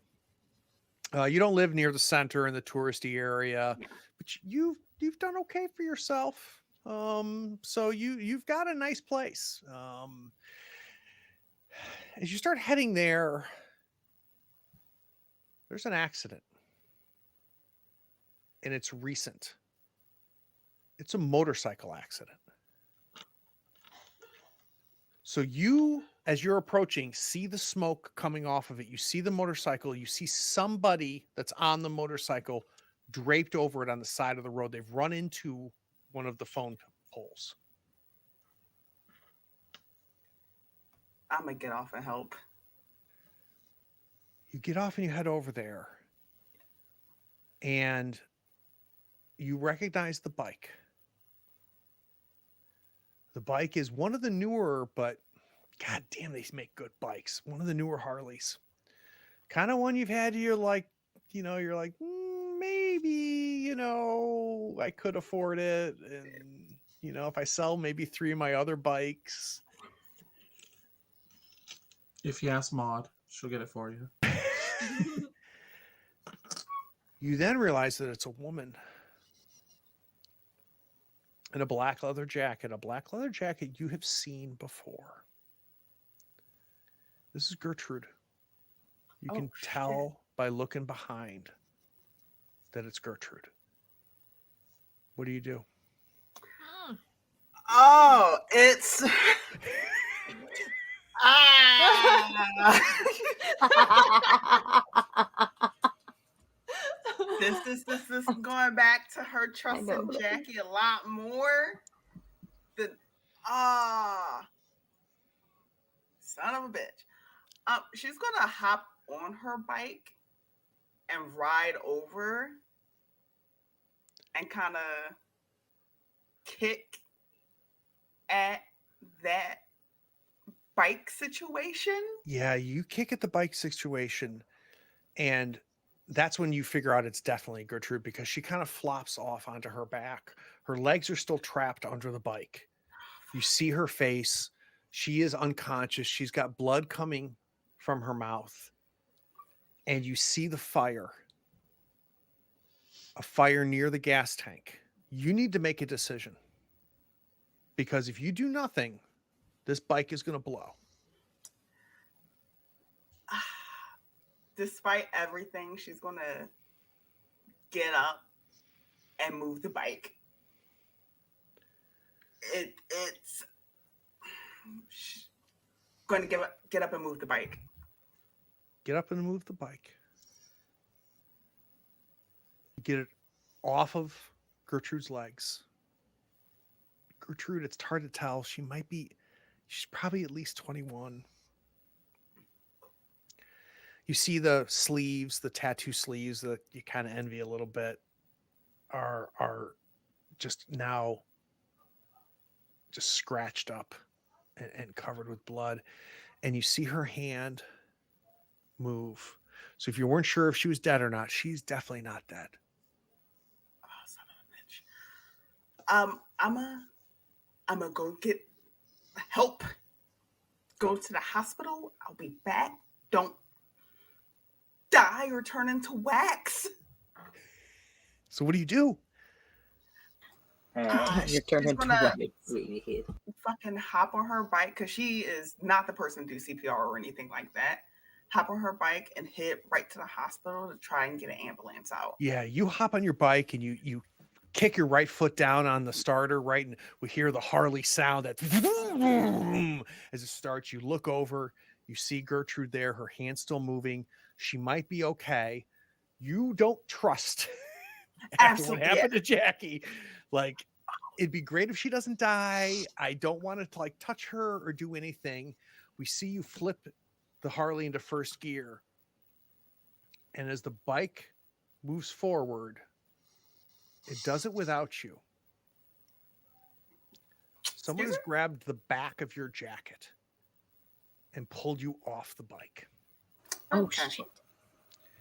You land on your back, Geraldine, and you look up and you see Gertrude now standing over you. I hate it. The sleeves, she's got a white beater tank top on. You can see her intricate tattoos that cover both arms are alive. The ink is moving.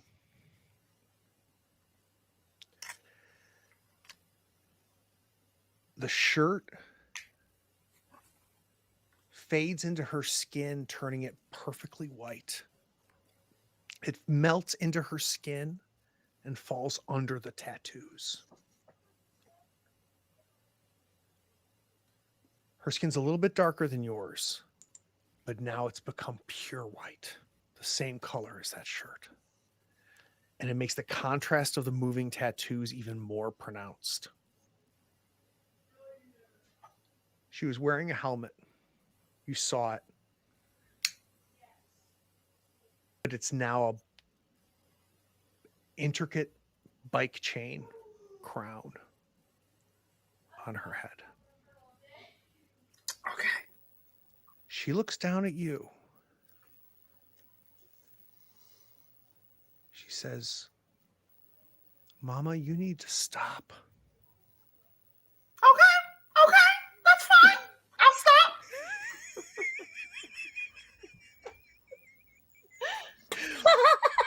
We are definitely going to need a night move And we're definitely going to do that to start episode 9. Whoa, So let's go to credits. We'll be whoa! back.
So as we slowly reach 15 void clues, like my heart breaks a little bit more and more because like I think I could play this game for another 2 years.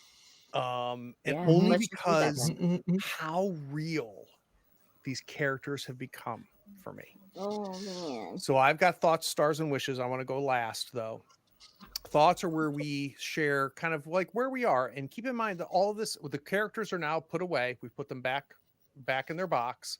We're talking only as players now. Thoughts about the game, thoughts about where we are. Stars are the moments during the session that really like, oh my god, like I forgot I was in the game. I forgot we were streaming. I was glued and pinned. And then wishes are what we want to see more of. So I'm going to start with you, Amy. What are your thoughts right now? Oh, that's me. Oh man, my thoughts. This game is fucking weird and awesome, and I love weird stuff so What's much. working So, for you when you say this game is ah, awesome? Is it just because of the it's just table, or is there really something good. in the game that Well, works? I mean, the table is absolutely fantastic, but I love the interplay of going from these mundane, oh, it's just a murder, we're solving a murder because that's what good people do, right?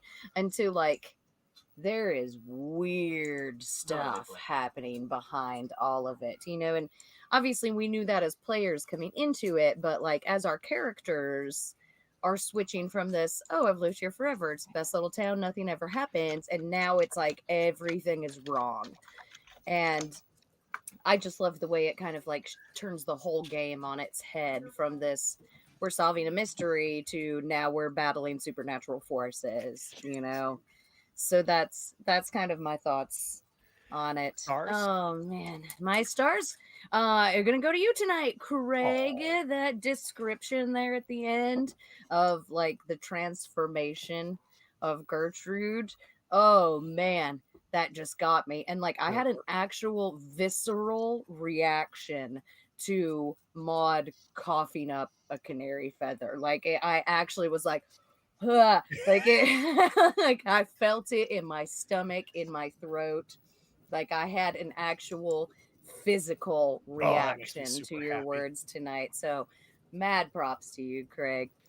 What do you My want more of, or what haven't you seen that you want? Oh man, I want more of the creepiness of it. Like I enjoy, like I said earlier, I really like creepy things.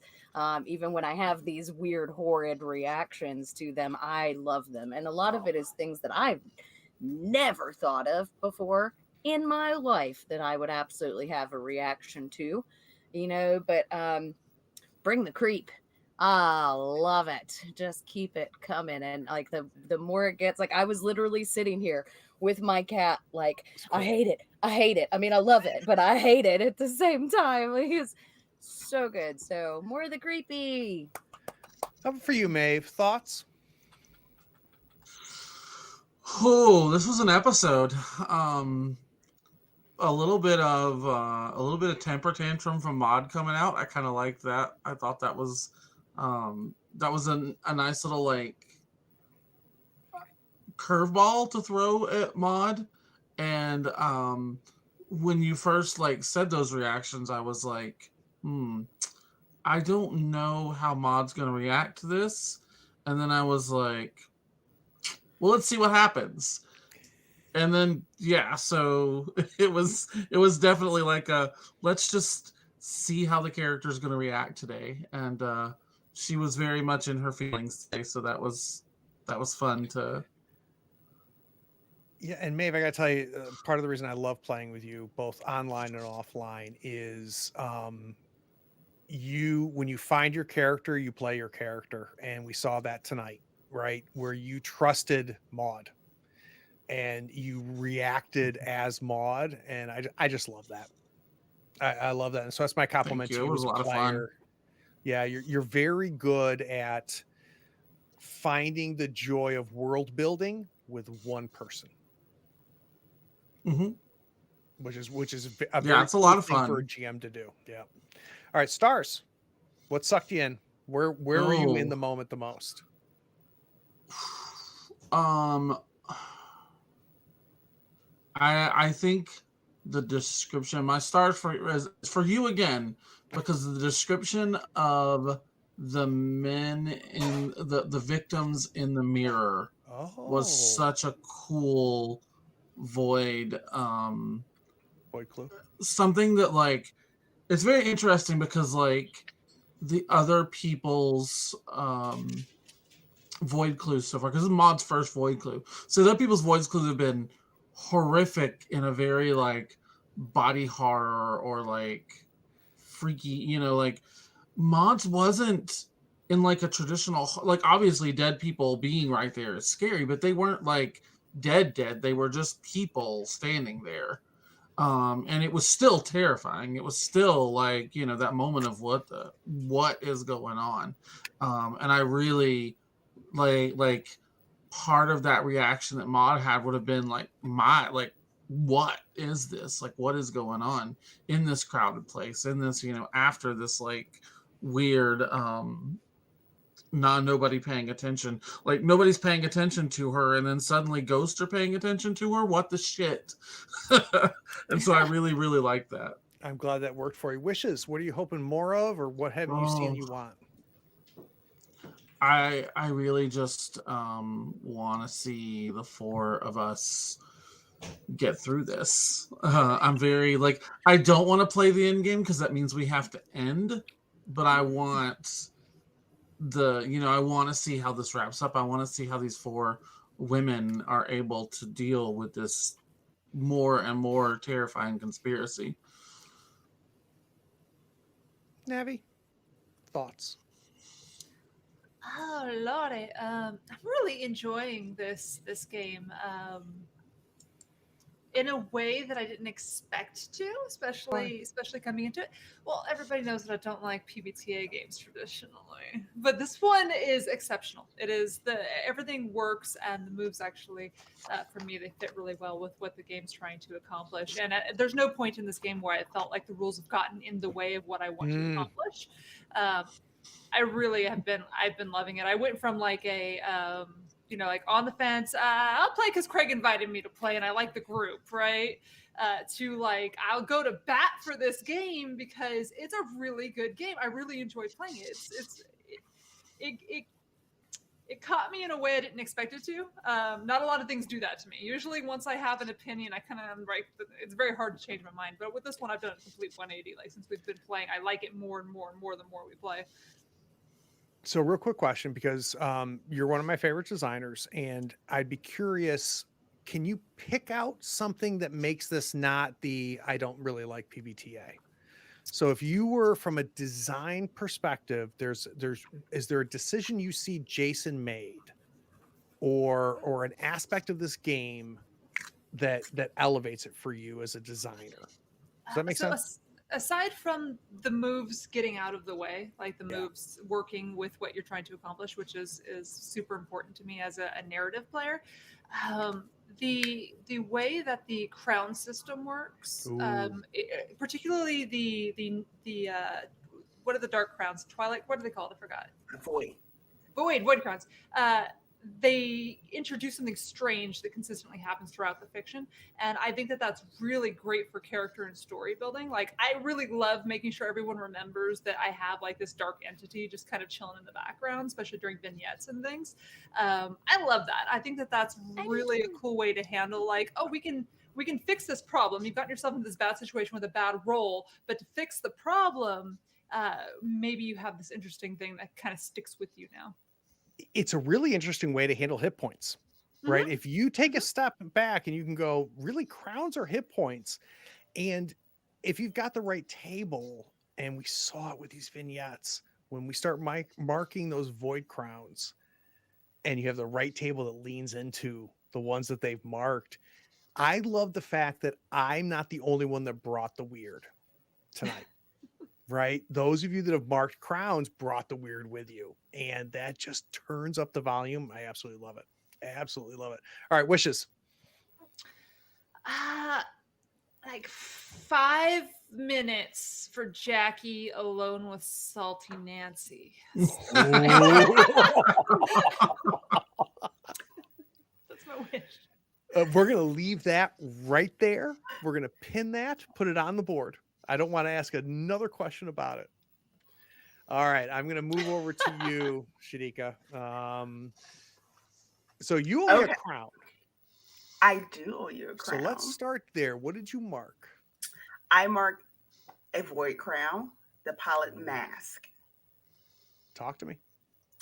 So hereafter, during any intimate conversations with another character, I make a casual reference to death, dying, afterlife, and end of all things.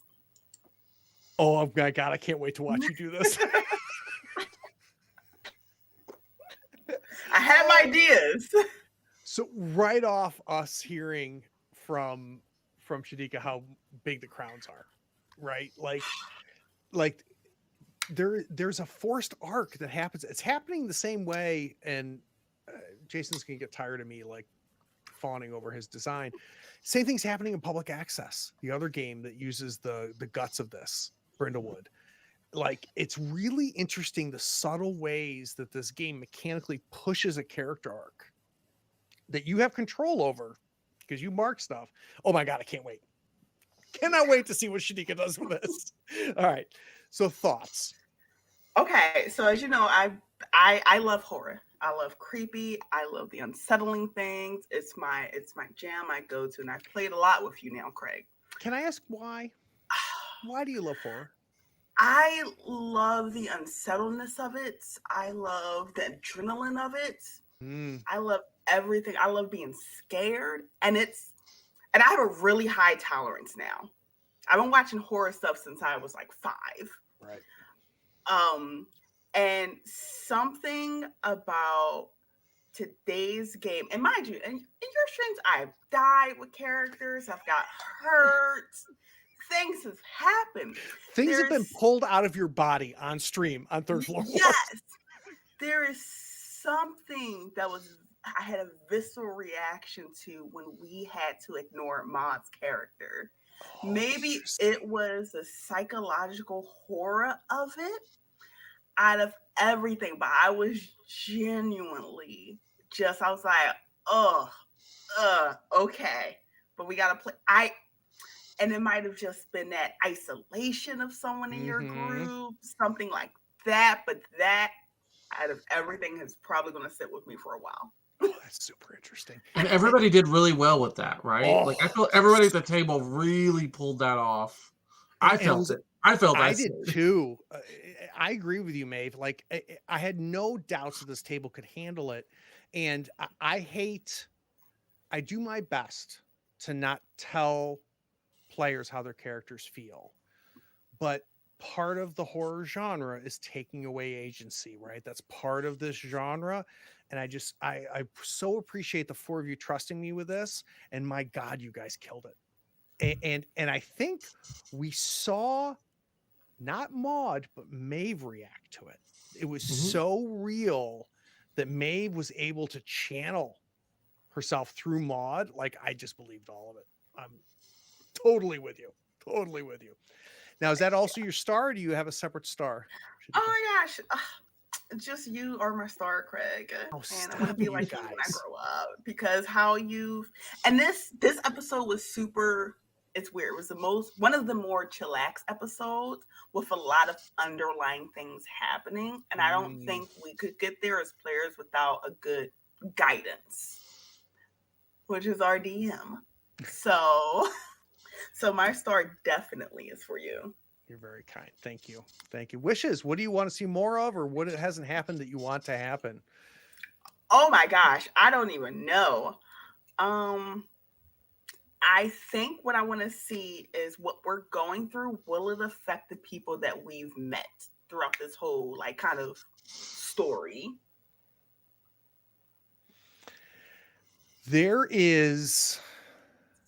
You are not the only 4 that know what's going on. Yeah. I think I'll leave it at that. Right. Okay. And you have identified, I think we've safely identified Salty Nancy. I think we've identified Dory, right? Because we saw some conversations happening with Salty Nancy and Dory. Have we identified anybody else that's part of this? I'm looking forward to that. Because I think that there's a very interesting mix of those that know about it that are part of the problem. Those that know about it that are victims. And then there's the majority of Brindlewood Bay that has no idea. So that'll be super interesting. So I'm with you. I'm very anxious to see these, because we've created a neat town.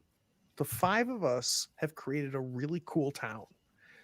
And it's not been my creation. It's not been Jason's creation. It's been the 5 of us have made each of these people something.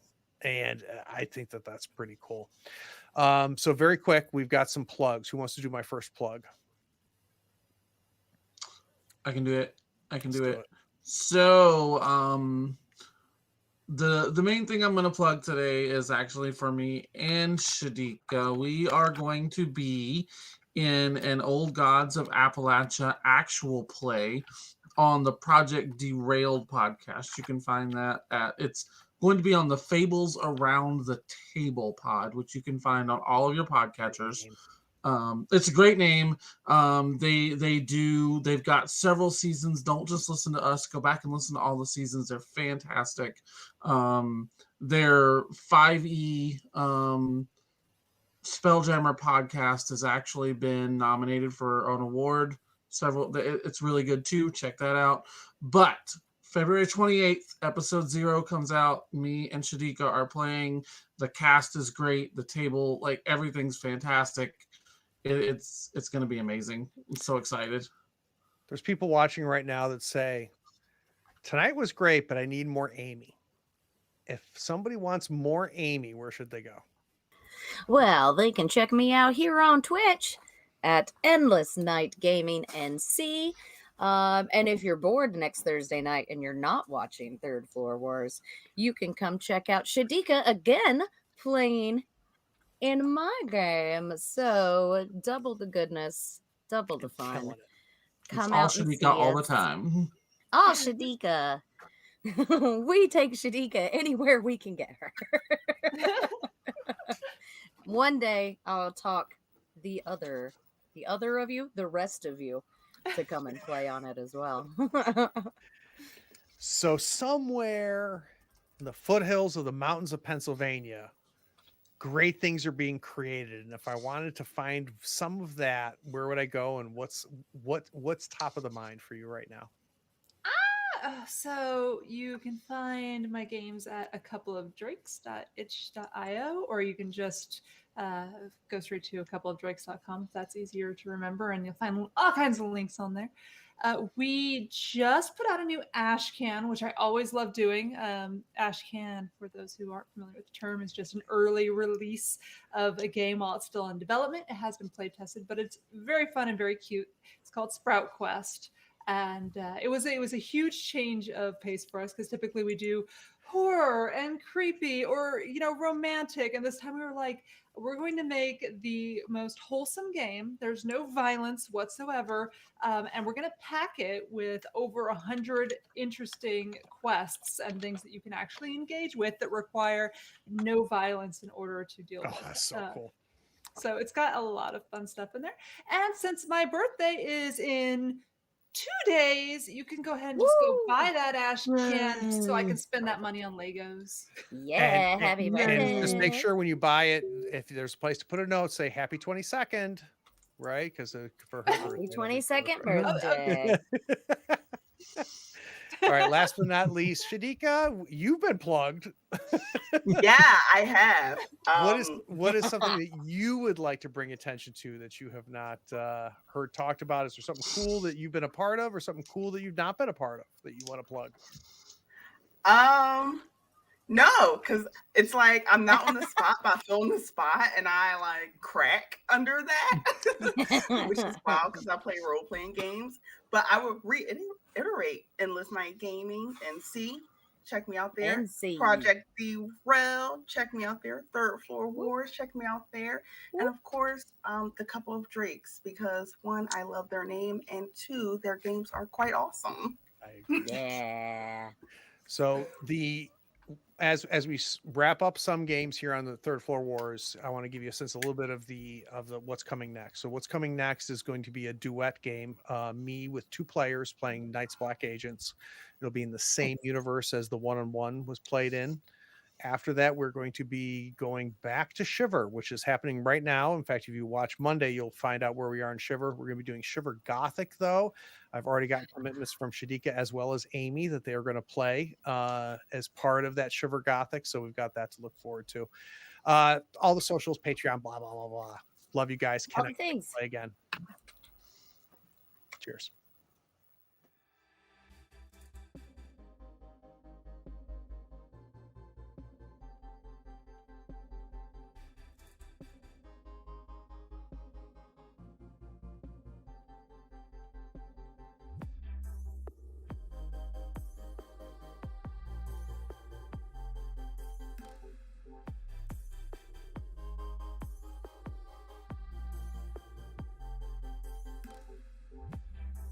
Howdy, friends. Thank you for watching. All our content is archived and organized in playlists on the Third Floor Wars YouTube channel. Check it out.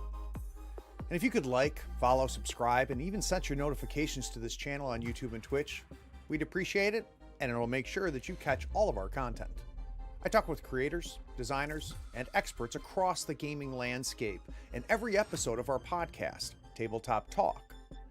Open up your favorite podcatcher and search for Tabletop Talk from Third Floor Wars. Support your creators. They make the content you love, and it's your support that makes it happen. If you want to help us, go to Third Floor Wars on patreon.com, and you can help us for as little as $1 a month. Thanks again. We'll see you next time. Take care.